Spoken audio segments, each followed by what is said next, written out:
नमस्कार दोस्तों। BRICS group जो दुनिया के सबसे बड़े डेवलपिंग नेशंस को एक साथ लाता है, अब और भी बड़ा हो रहा है। ब्राजील ने अनाउंस किया है कि इंडोनेशिया अब ऑफिशियली ब्रिक्स का फुल मेंबर बन गया है। पिछले साल ईरान, इजिप्ट, इथोपिया और यूएई को इंक्लूड करने के बाद अब ब्रिक्स प्लस के रूप में ये ब्लॉक और भी इम्पैक्टफुल बन गया। तो आज के इस वीडियो में हम देखेंगे ब्रिक्स के एक्सपेंशन के पीछे के रीजंस और इसका दुनिया और इंडिया पर क्या इम्पैक्ट होगा। पहले ये समझना जरूरी है कि ब्रिक्स अभी क्यों एक्सपैंड कर रहा है। आखिर ऐसे क्या फैक्टर्स हैं जो प्लेन साइट में है पर हम नोटिस नहीं करते। Some of the key points include rise of global south and unity. Among developing nations, global south countries अपनी इकोनॉमिक और जियोपॉलिटिकल वॉइस को स्ट्रेंथन करना चाहते हैं। ब्रिक्स प्लस उन कंट्रीज के लिए एक प्लेटफॉर्म बन गया है जो कि वेस्टर्न लेड सिस्टम्स में अंडर रिप्रेजेंटेड फील करते हैं।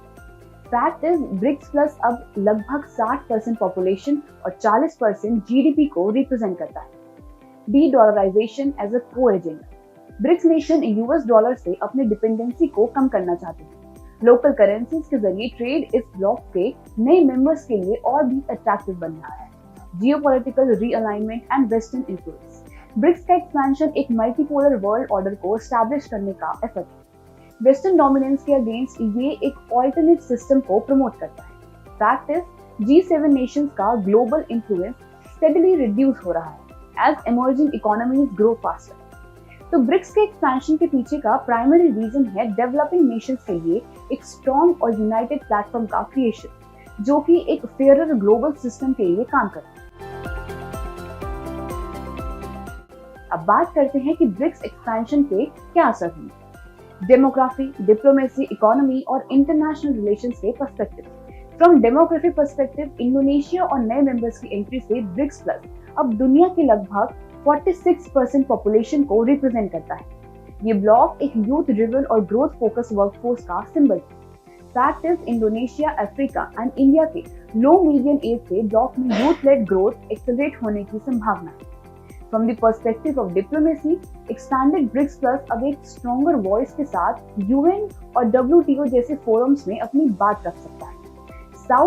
South cooperation को लेके collective initiative लिए जा रहे हैं। Fact is नए members like इंडोनेशिया और UAE के diplomatic ties strengthen करने से bloc का influence एशिया और मिडल ईस्ट तक बढ़ेगा। From economic aspect, BRICS अब 30% global GDP और 40% global oil output को represent करता है। ये ब्लॉक एक ट्रेड पावर हाउस के रूप में इमर्ज हो रहा है। Fact is energy exporting countries like UAE और इंडोनेशिया के इंक्लूजन से एनर्जी सिक्योरिटी ब्रिक्स प्लस को एक की फोकस बन गया है। From the perspective of international relations, BRICS expansion ने अलायंसेस और जियोपॉलिटिकल बैलेंसेस को रीडिफाइन करना शुरू कर दिया है। डेवलपिंग नेशंस को अपने ट्रेड और सिक्योरिटी प्रायोरिटीज पर ऑटोनॉमी मिल रही है। दोस्तों, जियोपॉलिटिक्स में ब्रिक्स का एक्सपेंशन एक बड़ा मूव है, पर क्या आपको पता है कि दुनिया की मेजर टेंशंस के बीच ब्रिक्स प्लस का रोल कैसे इवॉल्व कर रहा है? चलिए समझते हैं। US China rivalry. US China trade tensions और ताइवान क्राइसिस ग्लोबल स्टेबिलिटी को थ्रेटन करते हैं। ब्रिक्स प्लस एक ऑल्टरनेट ट्रेड रूट और मैन्युफैक्चरिंग हब के रूप में इवॉल्व कर सकता है। Russia Ukraine conflict. Russia BRICS का फाउंडिंग मेंबर है और यूक्रेन वॉर के बाद से ब्लॉक में एनर्जी डायनामिक्स और ज्यादा इंपैक्टफुल बन गए। ब्रिक्स नेशन अब डाइवर्सिफाइड एनर्जी सिक्योरिटी पे फोकस कर रहे हैं। डेब्ट crisis in developing nation. Global south countries के एक्सटर्नल डेब्ट बढ़ रहे हैं।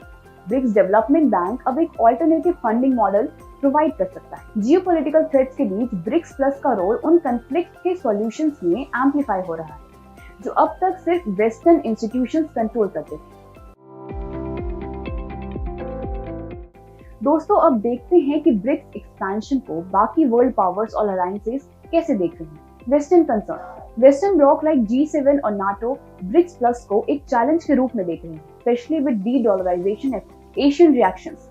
चाइना और इंडिया के लीडरशिप डायनामिक्स पर एशिया की बाकी कंट्रीज की नजर है, क्योंकि दोनों ब्रिक्स प्लस के अंदर अपना क्लाउड असर्ट करना चाहते हैं। African optimism.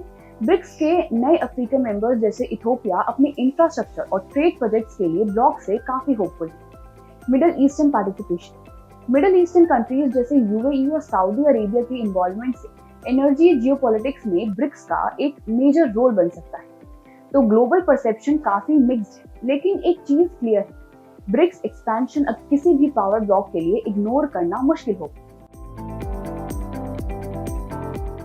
इंडिया के लिए ये एक्सपेंशन एक डबल एज स्वॉर्ड है। चलिए समझते हैं इसका इंडिया पर क्या असर। Trade and energy security opportunities. India के लिए ब्रिक्स प्लस का एक्सपेंशन एनर्जी और ट्रेड पार्टनरशिप्स को बूस्ट करने का एक प्लेटफॉर्म बन सकता है। Leadership challenges with China. ब्रिक्स के अंदर चाइना का इंक्रीजिंग इन्फ्लुएंस इंडिया के लीडरशिप रोल के लिए एक चैलेंज बन सकता है। Geopolitical leverage. इंडिया अपनी डिप्लोमेटिक आउटरीच और रीजनल पार्टनरशिप्स के जरिए ब्रिक्स प्लस में एक बैलेंसिंग रोल प्ले कर सकता है। दोस्तों बात करते हैं G7 और ब्रिक्स प्लस के बीच के कॉन्ट्रास्ट। एक तरफ G7 एडवांस इकोनॉमीज के एक्सक्लूसिव है, जो कि डिकेड से ग्लोबल पावर को डोमिनेट करता आ रहा है। दूसरी तरफ ब्रिक्स प्लस रैपिडली ग्रोइंग और डाइवर्स इकोनॉमीज के ग्रुप, जो कि नए जियोपॉलिटिक्स को बैलेंस कर रहे हैं। Representation and inclusivity. G7 सिर्फ 10% ग्लोबल पॉपुलेशन को रिप्रेजेंट करता है, जबकि ब्रिक्स प्लस 46% पॉपुलेशन का प्लेटफॉर्म। एक तरफ एक्सक्लूसिविटी है और दूसरी तरफ इंक्लूसिविटी, जो कि डेवलपिंग नेशंस के एस्पिरेशंस को एड्रेस करता है। Economic independence. G7 का फोकस IMF और वर्ल्ड बैंक के जरिए ग्लोबल फाइनेंशियल पॉलिसीज कंट्रोल करना है, जो कि हमेशा डेवलपिंग नेशंस के फेवर में नहीं होता। ब्रिक्स प्लस डी-डॉलराइजेशन और लोकल करेंसी ट्रेड प्रमोट कर रहा है, जो कि डेवलपिंग कंट्रीज को फाइनेंशियल ऑटोनॉमी देता है।